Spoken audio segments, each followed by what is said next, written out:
my God. Oh my God. Tonight, critical new information in the deadly officer-involved shooting in Bossier City over the weekend. We've got a first-hand account from two people who say they saw what happened from just feet behind the police unit you see there. And multiple sources tell KSLA investigates that the suspect's family as well tells us Johnathan Jefferson was armed with a knife.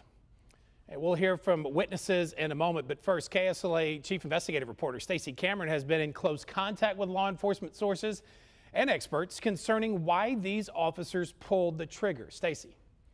Yeah, Doug, that's right. I spoke with multiple sources inside BCPD and with Louisiana State Police who now investigating this deadly officer-involved shooting.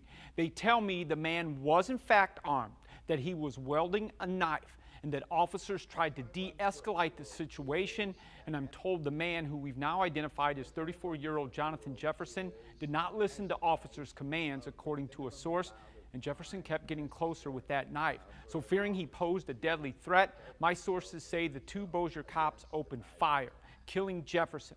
Now, I spoke with a police oversight and transparency expert earlier today about the deadly danger that suspects with knives pose to cops. I asked him, why is lethal force so often justified in these types of situations? He explained something called the 21-foot rule, saying it's a principle that an average person can sprint 21 feet in roughly 1.5 seconds. It's about the same time it takes an officer to draw a firearm and fire 2 unaimed shots. Here's that expert. The 21-foot rule is an estimation of the minimum amount of time necessary for an officer to protect himself or herself against a knife attack. In such situations, the officer has not a great deal of time in which to respond or react.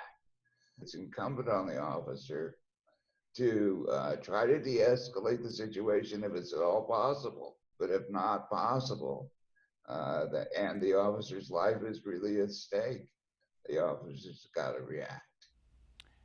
Now, in Jefferson's death, I'm told there is body camera footage of the incident, but right now, Bossier City Police refuse to release it, and Merrick Bob, who you just heard from, says that's a mistake because failing to immediately inform the public of what happened here, not showing evidence that the two officers involved did not use excessive force, well, that, according to Bob, is letting rumors spread on social media, and BCPD is letting that misinform the public.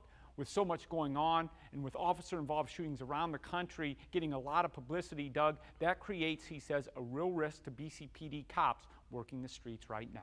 You mentioned the 21 feet rule for officers. Now, the witnesses we'll hear from in a moment tell me Jefferson had gotten within 10 feet of these officers, clearly well within that 21-foot window.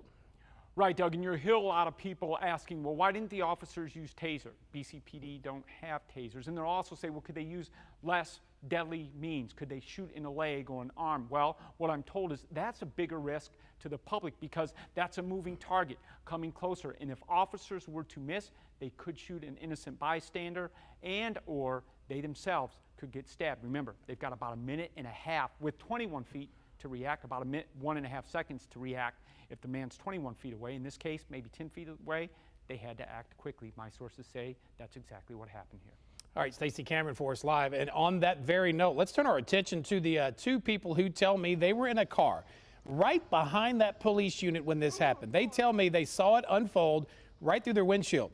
Now, they say they did not see Jefferson armed with a knife, but they did see him walking toward officers seconds before officers opened fire.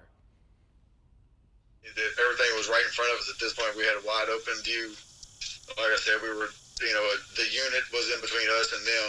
He was walking toward them, and he was talking. He was saying something. You could tell he was a little bit animated, maybe a little excited or whatever. He was not in any way like running toward them. It wasn't aggressive. But he turned toward them, and his attention was directed to them, and he was coming to them. And kids were trying to round the corner. Like, this man had literally just hit the ground, and kids were trying to round the corner on their bikes. Oh my God. Penny says she quickly backed her truck away from the shooting scene, pulled out her phone, and began recording this video. They too wish officers could have shot Jefferson in the leg or use a taser, but as you just heard what the experts say, how officers must handle these armed situations, Officers are more likely to miss a suspect's leg and perhaps hit someone else. In this case, could have been those kids on a bike. The minute Louisiana State Police released new information in their investigation of this shooting death of Mr. Jefferson you see there, we'll have it for you right here on air and on the KSLA News 12 mobile app.